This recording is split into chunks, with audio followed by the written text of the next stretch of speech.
Good morning, everyone. So this video is going to be about driving in Dubai. Coming from someone who lives in the South and just like has had my own car, has been driving since I was 16, well 15 really if you want to count before, like with permits and stuff. Driving here is really challenging just because people cut you off all the time. The roads are also very confusing. So my colleague and I actually share a car, and kind of our routine now is like I'm driving in the morning and she's driving back from work because we live about 30 minutes away from where we're working and traffic isn't as bad in the morning, so that way I can try to get used to the roads. The roads here I would say are actually even more complicated than driving itself. It's kind of the combination of everything together.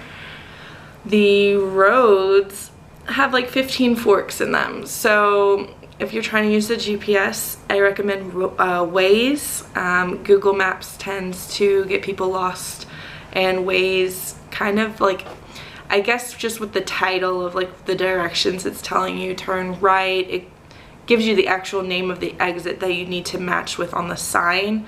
So I wouldn't recommend just following turn right, turn left.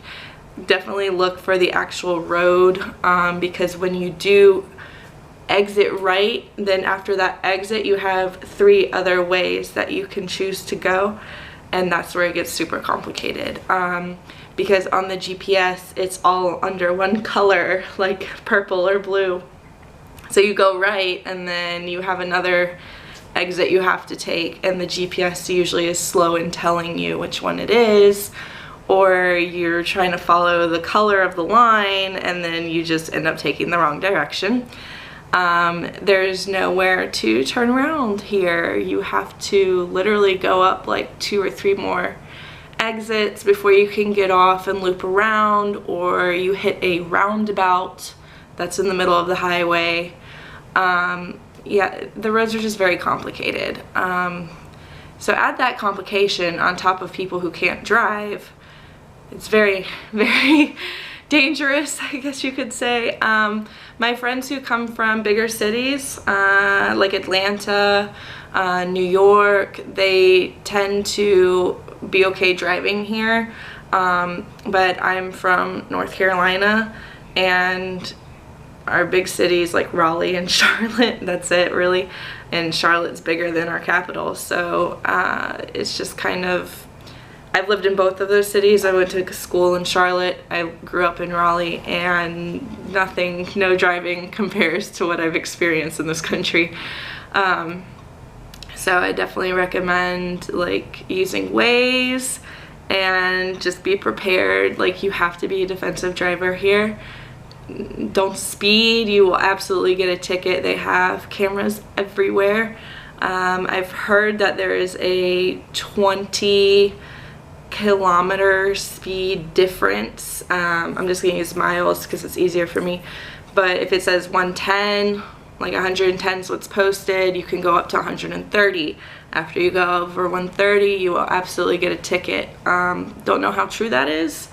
I've heard also that 120 is the max you can go, and like, just don't speed because it's a $200, it's around $200 when you convert it, fine that you have to pay each time you get a ticket. There's no warning, and it's an absolute ticket. So because of all the crazy driving, the laws are getting stricter, and policemen are really cracking down on reckless driving.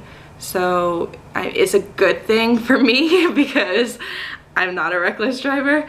It's just annoying because if you don't know where you're going, or you're trying to pass someone because they're acting crazy, you also have really slow people on the road who's maybe going 80 and 110, and then you have people that are going 160 and flashing their lights at you and wanting you to get over, and they tailgate you or just on your butt and constantly honking and flashing. And that to me is very stressful because I don't ever experience that back home because people are nice.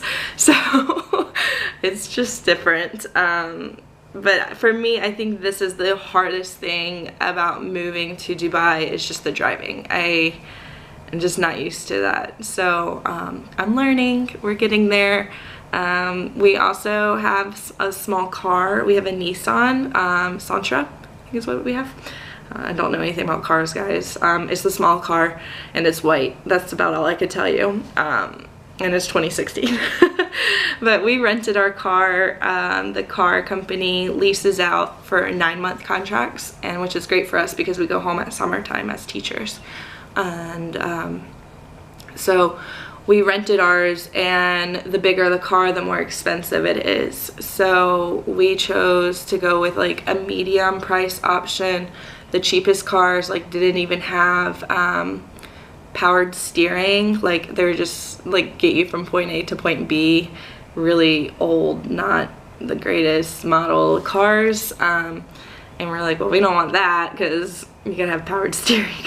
So we went with like a medium range one, but the most expensive ones were the biggest cars, and it was just too expensive not to just like lease a car. And I'm even splitting it with someone else here, but my goal was to save money when I came here. So I'm like, I don't want to spend it all on a car. It's just annoying because if you do have a bigger car, you don't get pushed around on the road as much. Smaller cars, you tend to kind of get bumped around, get ran over, and that's probably why we're also experiencing more of this crazy driving, because it's all SUVs that are passing us or flashing their lights or just cut you off. School buses, oh my gosh, even school buses drive, they're probably the craziest drivers of them all, guys. Like, no joke. They just go in whatever lane they want to go, and they don't care if you're in there. Like I do not like drive anywhere near a school bus because they just swerve over, like no indication. You're literally in the lane. Maybe like if you are in their blind spot, just speed ahead of them because they will just cut you off, no warning.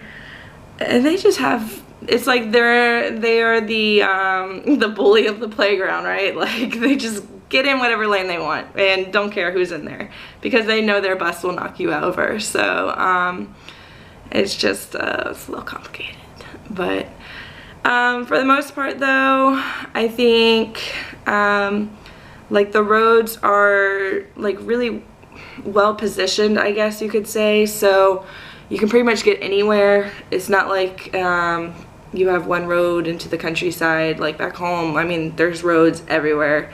I guess you could compare it to Atlanta, where it's just like highways here, there, that take you anywhere you want to go. So that's nice. And then we're about like 15 minutes from the beach, and it's just easy access to everything. It's just more of the crazy driving, and then the GPS and the roads forking at every exit, and you have no idea where you need to go.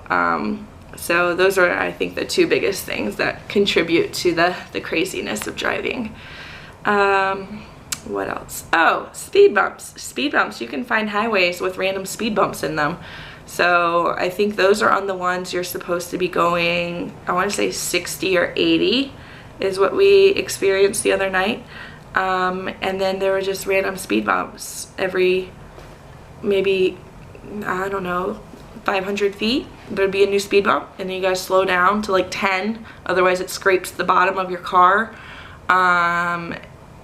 I just never seen speed bumps in the middle of a highway. Like, that's what I mean, like the roads just sometimes don't make sense and just weird. Like, why do you put speed bumps in a highway? You're supposed to go fast, so it makes no sense.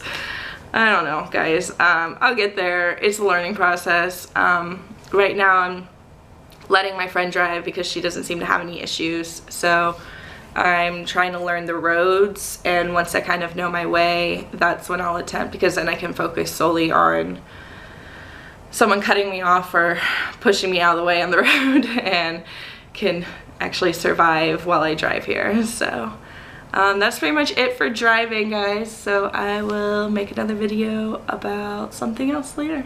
So see ya!